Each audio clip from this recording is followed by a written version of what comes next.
Hello and welcome back to the Sheva Secrets, Nach series.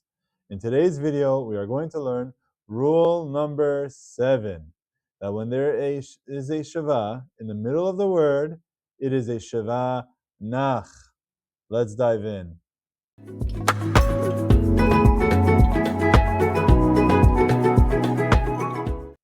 So today we're going to learn about when you find a Sheva in the middle of a word.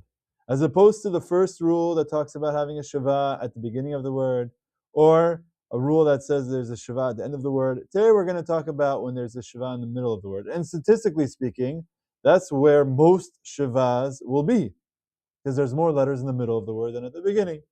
So what do we assume? Rule number 7, a Sheva in the middle of the word is usually a Sheva Nach, unless there is another rule that's overriding it. So you probably can sense I'm foreshadowing in this rule that there are exceptions, and there's a very big exceptions, but this rule is setting us a baseline. The baseline is a Sheva in the middle of the word is a Sheva Nach, and it's silent and it's not pronounced. The reason we're setting this baseline is because, yes, there will be exceptions, as we'll see in a future rule, but we need to be very clear that in contrast to the first rule that says Sheva at the beginning of the word is a Sheva Na, this is telling us a Sheva in the middle of the word is a Sheva Nach. So let's see. The word on the screen, you see there is a Sheva in the middle of the word. So rule number 1 doesn't apply. It's not at the beginning of the word. There's no Dagesh in that Dalet. So there's no two Shevas. There's no double twin letters. So that's a Sheva that's in the middle of the word. Other rules don't apply. This would be considered a Sheva Nach, and it's read as Midbar. Midbar. Two syllables, Midbar. Now there are exceptions, so you have to go through the rules. Is there a Dagesh? Well, there's no Dagesh. Are there two Shevas? Nope. Because if there are two Shevas and the second one's in the middle of the word, that would be a Sheva Na. But we don't have that. Is it twin letters? No. And there will be other exceptions as well, but for now, none of the other rules apply.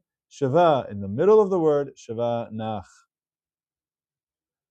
Okay, so the first example here happens to be the same word. I probably should have given you a different word, but that's the example we just had on the prior screen. Midbar. The Sheva under the Daled is a Sheva Nach. Example number 2 is Shulchan. Shulchan. 2 syllables. Shul, let's see. It's in the middle of the word. There's no Dagesh. There's no double letters. There's no double Sheva. This is going to be read as Shulchan, Sheva Nach, 2 syllables. Let's see, what would be the wrong way to read it? Shulechan. We don't read it that way. Example number 3. Mishpacha. Mish, so that's a Sheva Nach. The shin is the Sheva under the shin is a Sheva Nach. Mishpacha. Why? Because it's in the Sheva in the middle of the word, and none of the other rules apply. So now it's your turn to try. Pause the video and try to read the 2 words on the screen. Hopefully you had a chance to take a look at those words. Rule number 1 is Malka. Malka. 2 syllables. It's a Sheva Nach in the middle of the word. Malka.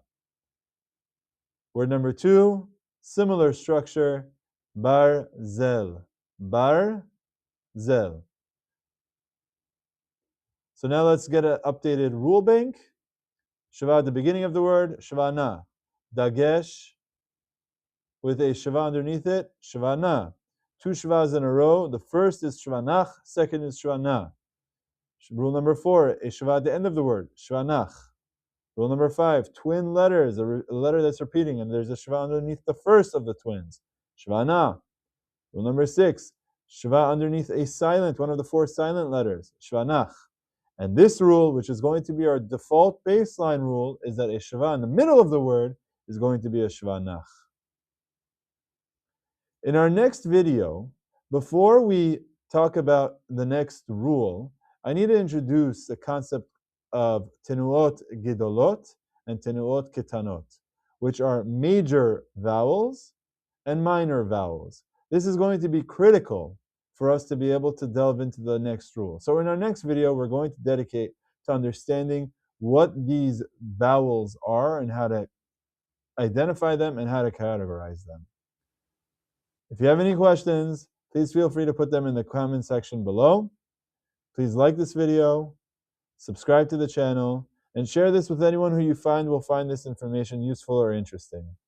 Until next time, I'll see you later.